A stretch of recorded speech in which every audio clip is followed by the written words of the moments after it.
What's up everyone? Welcome back to the channel and thanks again for tuning in to another video of me doing something with one of my trucks. Now in my last video I did a walk around for you guys on my 2024 Ram 2500, my 5th gen mega cab, to kind of show you what I've done to it and what I consider for me to be the perfect daily driver as far as form and function. And well, I mean it looks pretty good too, and it does what I want it to do, so I have zero complaints. But I did mention I'd be swapping wheels and tires, and soon. Well, now is soon. It's not that I don't like the wheels that are on there. I love the wheels. I love the design. I like that they're concave. I think that they fit the truck perfect. I just want to go back to black. So I'm going to be having these wheels powder coated in black. What combination, I'm not sure. Satin, gloss, combination of both, but they're coming off. Now, if you don't remember, the wheels and tires look perfect on this truck. The combination of sidewall and the fact that they're not squared off, in my opinion, just give it a great look, in my opinion, right? And they're concave, so it's kind of cool because it adds kind of another dimension of awesomeness to it. I think, you know, I like the fact that there is a bit more sidewall to it. They're not necessarily rubber bands, and obviously Nitto's my jam tire-wise. And well, I'm obviously a pretty big fan of JTX too, because I can't even tell you how many sets of their wheels now. So I'm going to be taking these off. Now I'm going to be running a setup that's a little different than what I'm accustomed to, but not something brand new to me. So without further ado, let me show you. I got a set of brand new foundation 18 by 9 inch wheels, which I'm super pumped to run. I opted for their satin black setup with their satin black drain ring and their polished hardware to mount the ring, just to kind of break it up a little bit.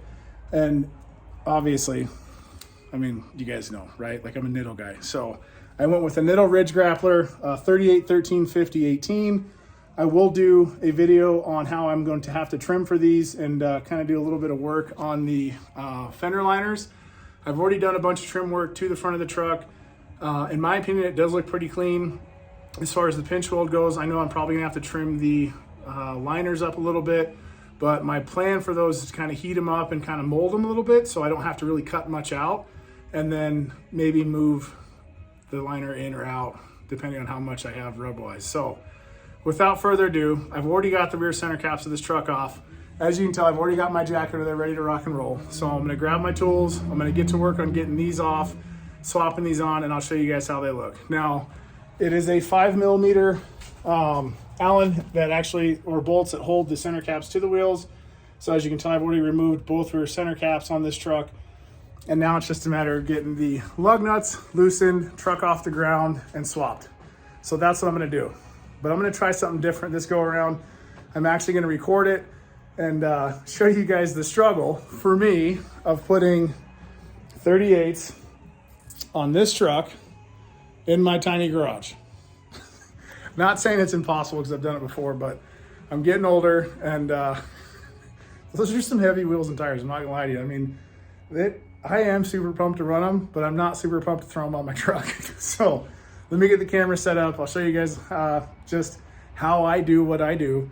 And yeah, let's go. All right guys, so I'm gonna do a lot of this by hand. So I do have my 3/4 inch socket on here. I'm gonna loosen the sockets on this thing, get the back of the truck off the ground, obviously get the wheel off, and then get the new ones on. Now, just because it's the way that I am, I did opt to get a brand new set of lug nuts for the new foundation wheels that are black, because obviously these ones are polished to match, well, the wheels. So now it's time for me to do the fun stuff.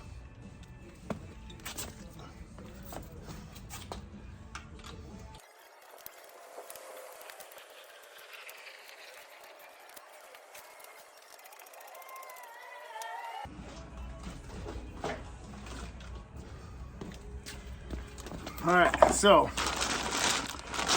black lug nuts, obviously the key for it. So now comes the task of, well, basically throwing one of those big old boys on and going to town. So now the fun starts. Wish me luck.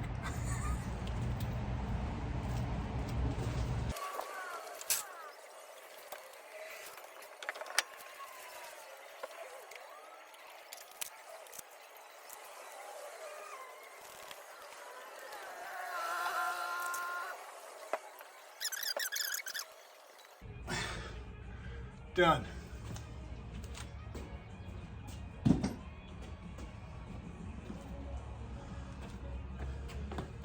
Now for the final piece.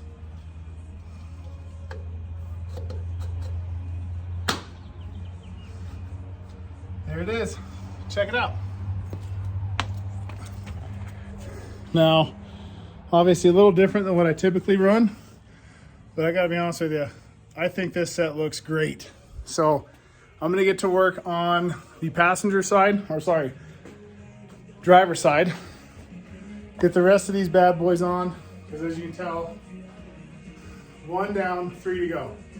I'll get the driver's side done, get this popped on there, spin the truck around, get the front knocked out, and then I'll show you guys the after. If I do have to trim more, I'll actually probably do that tomorrow, but I'll make sure to pop that in this video as well. So the next scene might be me just showing you guys the truck all done, or me doing some more trim work up front and showing you how I can get these 38s to clear on this truck and be able to daily drive it comfortably, not have to worry about ripping a flare off. So stay tuned. All right, so I know I said at this point in the video I was gonna do one of two things: show you the truck with the 38s on it, or show you what I had to do to get the 38s to fit comfortably by trimming inside the wheel well. Now, the 24s are off. I've had them off for a few days now. I'm trying to decide if I truly want to powder coat them or have them professionally polished and throw them back on for the summer, but I'm not in a rush, and I'm gonna tell you why. This wheel and tire setup, right, these 38 1350 Nittos and these foundation wheels are absolute money. I absolutely love this setup. I mean, you got tons of sidewall, the wheels look great, the finish is great, they're easy to keep clean, and I've had them on the truck for, I want to say probably 4 or 5 days now, and I love it. I got the tires aired at 60 PSI, so the TPMS sensor light stays off, and it rides so well, and yeah, they're money. So we'll see if the 24s end up going back on or not. But today, let me show you what I had to do to trim to get these wheels and tires to fit. Now, if you have a 2023 or 2024 Laramie 25 or 3500, they don't come with fender flares from the factory. So it saves you a little bit of time if you're not planning on putting them on. I like the flares, so I opted to have a factory set painted to match, and I installed them. Now, before I actually installed these flares, I did trim them. Before I had them painted, I had them trimmed. I did put my previous set of 24x12 GTXs on the truck with these tires and kind of mocked it up where they basically were sitting where they would sit and where they are now. So when I trimmed those fender flares, I wouldn't have to do anything else to them after I had them paint matched. So those were done prior to. If you don't have flares on it, it makes your life that much easier. So the pinch weld on the truck, as most of you guys and gals know, if you have a Ram, right, it comes out a little bit, right? So you have a little plastic piece that kind of protrudes out. Let me just show you, because mine's pretty much gone. So now let's go into the wheel well. So you have this plastic piece, obviously, in the wheel liner, right, that kind of protrudes out, kind of comes down, and the pinch weld down here, right, comes out to about here, okay? So I actually took a grinder, I took my DeWalt grinder, and I just kind of kept marking off how much I was going to take off, to the point where, to me, it looks good still, and it doesn't really negatively affect much. And then I went ahead and painted everything with a Duplicolor 1634 to clean it up, so that way you didn't see, you know, a bunch of basically bare metal and white and all that good stuff. So it could use a little bit of touch up, but I'm not going to do that today. I just want to get these things to fit comfortably and dial them in before I finally go through and paint everything again. So let me show you for a better point of view, right? The pinch weld on these things typically comes to about here, right? Give or take. So I trimmed everything back with my grinder, and it's still in front of where the 2 screws are down here, and I rounded this off real nice, and then obviously trimmed the plastic up, so that way there's no worry as far as the plastic going lower. So my goal today, because the only last piece that these tires are actually rubbing on just daily driving, not off pavement yet, are right here on this piece.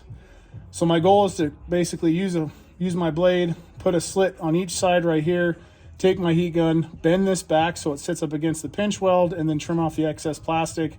And then I'll trim down in here to kind of match, so that way it all kind of flows together and looks a little bit nicer. Now, to do this, it doesn't take much. I have less than probably $55 into what I use when I trim my trucks for something a little bit bigger wheel and tire wise. and basically picked them all up at Lowe's. So if you're looking for basically kind of a trim kit, right? Aside from my grinder, just for today's purpose, just trimming up the plastic, let me show you. So I'm gonna use a box cutter with a pretty fresh blade on it, right? Because obviously at the end of the day, I don't want to have to worry about a dull blade marring up the plastic or not doing what I want it to do. What I'll do with that is I'll actually heat it up first. That way the plastic is basically no match for the hot blade. And my cuts are a little bit nicer, and it's a little bit easier to kind of go through because the wheel liner plastic is a little bit thicker. And then I'll use my Wagner heat gun to heat up the plastic and basically kind of mold it where I want it, so that way it's out of the way and I don't have to take a bunch of plastic, or I should say a bunch more, out of the wheel well itself. So I'm gonna mark off what I'm gonna be cutting as far as the liner goes, and then I will heat up the blade and get to going. So let me set up the camera now. I'll show you guys what I'm doing. All right guys, let me show you exactly what I did to get my wheel liner to fit, and actually molded it just a little bit to make room for the 38, so I don't have any rubbing at all daily driving. So for starters, I heated up my box cutter blade, made 2 little slits on each side of this little piece that kind of protrudes out, heated this section up with my heat gun, kind of pushed it back a little bit more. That netted me just over a 1/2 inch as far as clearance goes. And then I took my heat gun and heated all this plastic up in here, and I was able to actually get the lower section kind of pushed back about another 1/2 inch.